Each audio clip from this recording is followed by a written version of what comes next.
Halo, selamat berjumpa lagi di pertemuan yang ke-7 untuk ANT2 reguler maupun asinkronus. Maka langsung saja saya akan melanjutkan di pertemuan yang ke-7 itu, yaitu membahas soal kapal yang bagaimana interaksinya dengan takbut.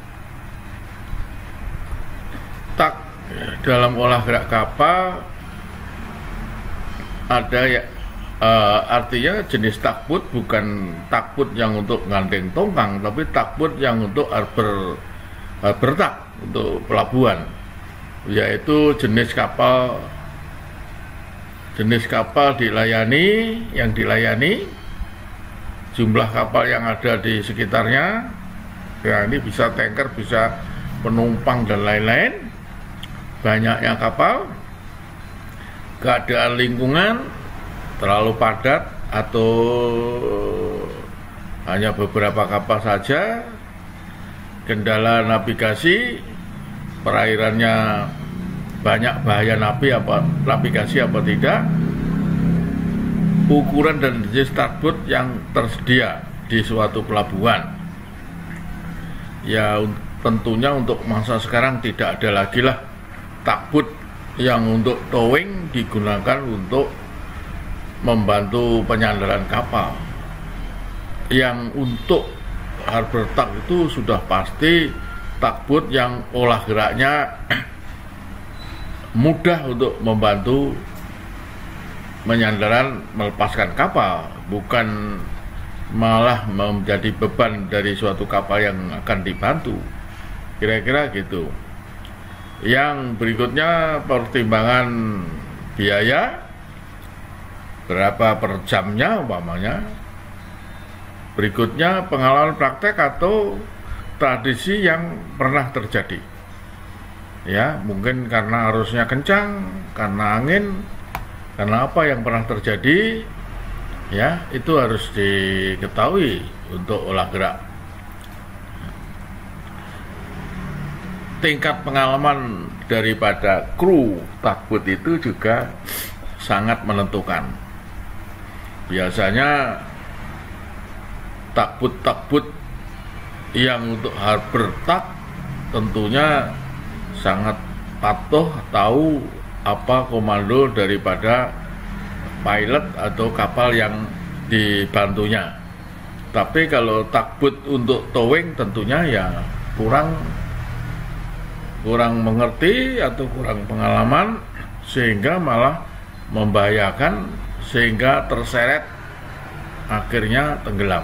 Ini pernah terjadi. Ya, kira-kira pengalaman yang pernah terjadi di suatu pelabuhan, takbutnya malah terseret oleh kapal yang dibantu, akhirnya tenggelam. Kategori dari takbut ini macamnya ada konvensional takbut, ini contohnya, ini adalah traktor takbut, baru ini asimut. Yang inilah yang umumnya, yang asimut ini yang dipakai untuk membantu penyandaran kapal-kapal besar. Kalau ini konvensional ini mungkin hanya untuk menggandeng tongkang mungkin, ya kira-kira begitu. Ya, jadi ini beberapa tipe takbut yang ada. Yang modern takbut umumnya malah serbaguna, artinya bisa untuk pemadam kebakaran, bisa untuk membantu penyandaran kapal, bisa juga untuk menolong orang yang korban-korban di laut, atau bisa sebagai anti tumpahan minyak, ya, membersihkan minyak di laut yang tumpah dari kapal-kapal tanker barangkali. Kira-kira demikian. Ini kayaknya modern takbut ini bisa untuk polusi, pemadam kebakaran, boat service dan sebagainya. Ya, kira-kira gitu. Umumnya untuk di offshore. Ini konvensional takbut. Ya, jadi sederhana sekali, kurang olah geraknya, kurang lincah, ya tentunya hanya bisa maju mundur ini. Ya, yang traktor mungkin bisa memutar ya 360 derajat, ya tidak seperti yang konvensional itu hanya bisa maju mundur. Ini azimut, ya sudah pasti dia bisa 360 derajat untuk olah gerak, ya mau kemana pun bisa. Ini level effect between towing point and propulsion unit, ya jadi ini memang didesain untuk harbor tug.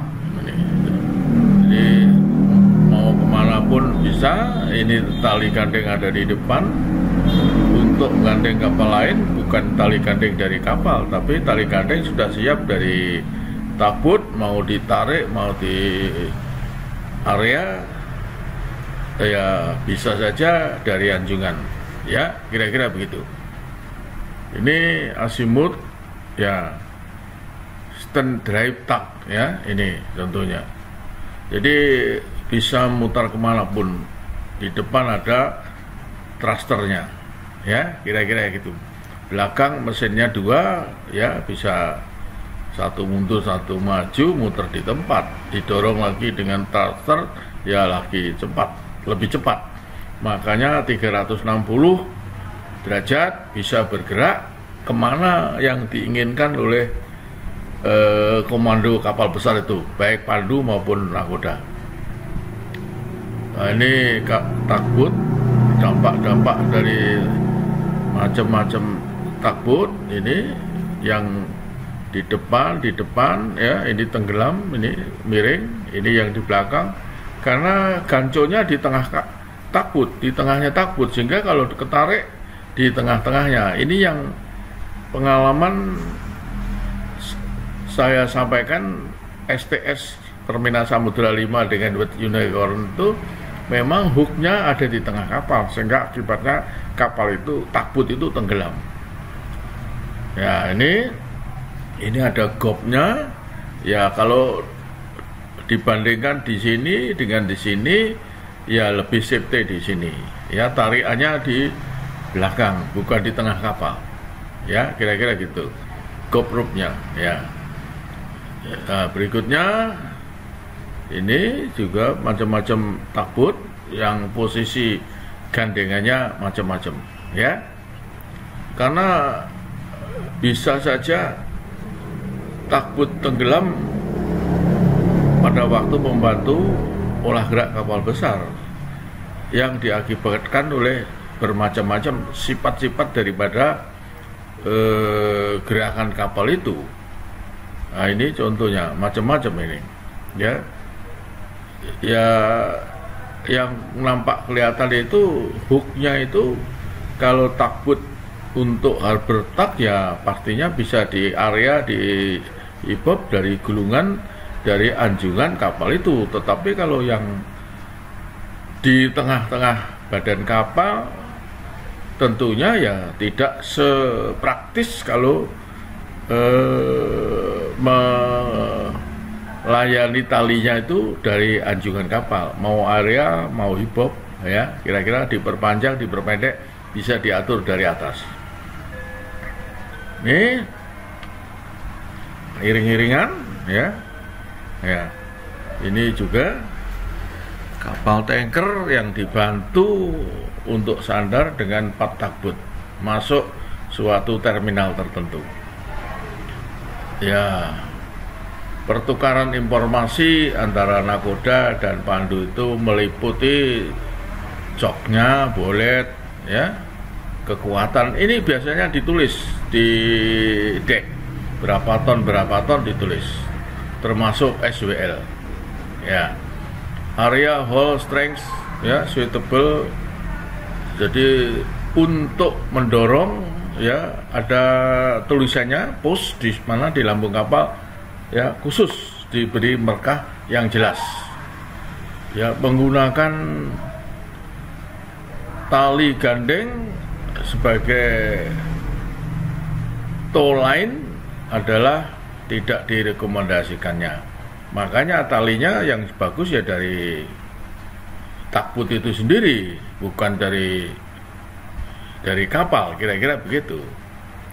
Ini master should be informed of SWL, ya. Jadi berapa SWL-nya, ya. Ini ya tentunya kayaknya kalau dipraktekkan kayaknya ya nakoda harus tahu SWL dari tali-talinya, ya, kira-kira gitu.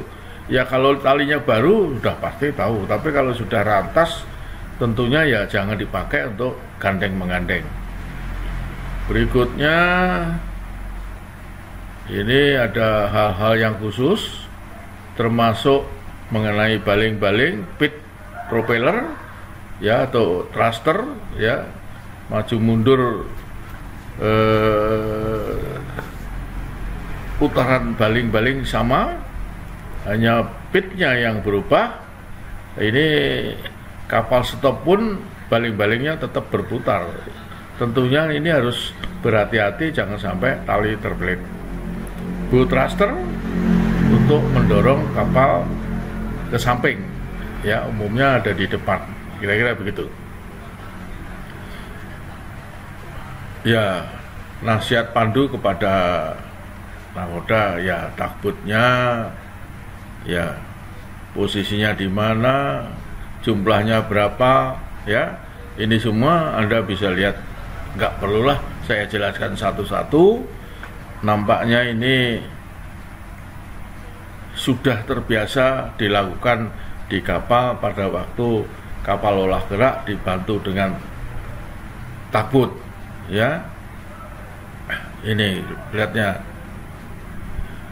apa yang dibolehkan, apa yang tidak bolehkan di sini. Baik, saya lanjutkan saja. Ya, informasi, pertukaran informasi antara nakoda dan pandu. Ya, nakoda memberitahukan, ya, tapi kalau pandu sudah sering membantu suatu kapal tertentu, ya mungkin sudah tahu, ya, apa yang akan disampaikan nakoda sudah tahu. Jadi kayaknya ini terlalu formal, ya, tentunya ya pada kenyataannya tidak seperti itu, ya, kira-kira gitu. Any shallow water or bank effect area significant should may be experience that may add to the taklud. Ya, ini ya, ini mengenai pengalaman juga ini, ya, jadi menentukan. Jadi tahu perairan itu. Jadi saya rasa ini tidak perlu saya jelaskan, ya. Umumnya hubungan pandu nakoda ya tidak terlalu demikian formal, kecuali ada hal-hal yang luar biasa pandu atau nakoda saling memberikan informasi. Ya, ini di Bridge Procedure Guide BPG, ini nakoda dibantu oleh pandu. Tentunya ini anggotanya nakoda yang bantu ke nakoda. Pandu dibantu oleh orang-orang di pihak darat seperti ini. Ya, ini sudah umum lah terjadi, orang sudah tahu semua. Ini efek takbut, menarik, ya, ya, di belakang ini contoh-contoh, ya, mendorong. Ya, biasanya di lambung kapal itu ditulis tempat mendorongnya di sebelah mana. Ini dua takbut memutar kapal, ya. Nah, ini takbut yang standby di single point mooring. Kayak sebelumnya sudah saya jelaskan mengenai single point mooring, di mana di belakang ada takbut yang standby supaya tanker ini tidak nubruk single point, khususnya pada waktu slack. Kira-kira demikian. Jadi takbut ini berfungsi untuk narik ke belakang.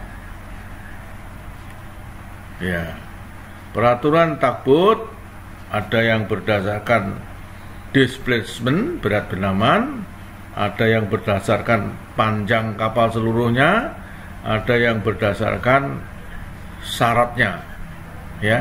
Tapi untuk di Indonesia nampaknya panjang kapal, ya, LOA, panjang kapal seluruhnya. Ini contohnya antara 71 sampai 100 minimum dengan satu takbut dengan horsepower 800. Ini adalah keputusan Menteri nomor 24 tahun 2002. Untuk kapal yang panjangnya 101 sampai 150, 2 takbut dengan horsepower total 1600 horsepower tenaga kuda. 151 sampai 200, 2 horsepowernya 3400 total. Yang keempat 201 sampai 300, 2 takbut dengan 5000 horsepower. 300 sampai lebih minimum 3 takbut.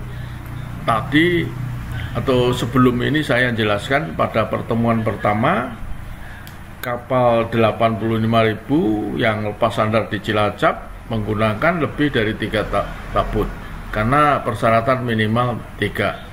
Sudah pasti horsepowernya lebih dari 10.000, kira-kira begitu. Berikutnya interaksi takbut dan kapal, ya. Ini pada waktu iring-iringan, ya janganlah terlalu dekat, karena kalau terlalu dekat takbut bisa terisap di depan, akhirnya cenderung melintang di depan kapal yang dibantunya, sehingga walaupun mesin stop akan kedorong, sehingga akhirnya takbut itu akan tenggelam. Ya, demikian juga kalau di belakang terlalu dekat juga akan terisap di bagian belakang kapal, akhirnya juga akan tenggelam takbut itu. Makanya hati-hati kalau iring-iringan, ya dengan jarak yang cukup aman, jangan terlalu dekat dengan kapal besarnya. Atau dari nakoda kapal besar jangan diingatkan kepada takbut jangan terlalu dekat dengan kapalnya. Ya. Sekian untuk pertemuan yang ke-7 ini, mudah-mudahan ada manfaatnya dan sampai bertemu di pertemuan berikutnya.